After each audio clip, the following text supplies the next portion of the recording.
እስኪ በተንኮል በሉ ድገሙልኝ በተንኮል ተንኮልን እግዚአብሔር ይገስጸው በጣም መጥፎ ነገር ነው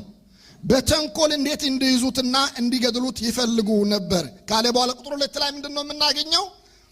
የሕዝቡ ካት እንዳይሆን በበዓል አይሁን ይሉ ነበር ይላል እግዚአብሔር ቃል አሁን ድንገት ከያዙት በሉቃስ ወንጌል ምዕራፍ 19 ላይ እንደምንመለከተው ቁጥር 47 እና 48 ላይ ኢየሱስ የምናገረው ንግግር ለመስማት ሰው ሁሉ ይንጠለጠልበት ነበር ላለ እግዚአብሔር ቃል ማለት መፈናፈኛ እስኪያሳጡ ድረስ ቀርበው ይሰሙት ነበር ኢየሱስን ስለዚህ ብዙ ሕዝብ እየሰማ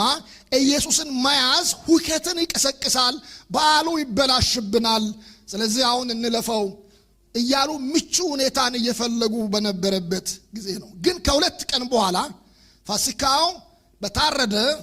ልታረድ ባለበት በነዛ ሁለት ቀና መካከል እንዴት አድርገው እንደሚይዙት ነበር ያሰቡ የነበሩት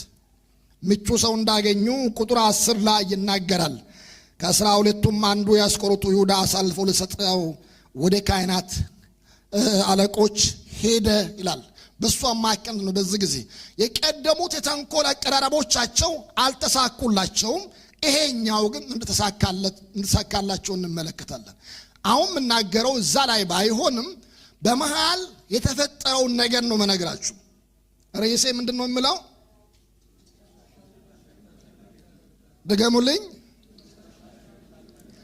የመጨረሻ እድል ነው የሚባለው ጊዜ ብታገኝ ምን ታደርጋለህ ነው ምን እናደርጋለን ይሄ ጊዜ ጌታችን ኢየሱስ ክርስቶስ በምድር ላይ ቆይቶ ሊያገለግል ያለውን ጊዜ እየጨረሰ ያለበት ጊዜ ነበር የአብን ተልእኮ እሺ ብሎ መጥቶ ሰውን ከእግዚአብሔር ጋር የማስታረቅን ሥራ ሰርቶ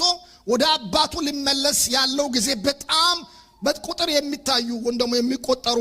ቀናት ነበሩ በዚያ መካከል ስምዖን ቤት ላይ የምሳ ግብዣ ተደርጎለት እንመለከታለን ቁጥር 3 ላይ እርሱም በቢታንያ በለምጻሙ በስምዖን ቤት በነበረ ጊዜ በማዕድ ተቀምጦ ሳለ አንዲት ሴት እጅግ ዋጋው እጅግ የከበረ ጥሩ ናርዶስ ሽቶ የመላበት ባልባስጥሮስ ብልቃጥ ይዛ መጣች ብልቃቱንም ሰብራ በራሱ ላይ አፈሰሰችው ይላል ይሄ ድንገት የተከሰተ ነገር ነው ወደ ስምዖን ቤት መግባቱም ድንገት የሆነ ነገር ነው ሴትየዋም ተጋብዛ ያለመጣች ውለታ ግን ያለባት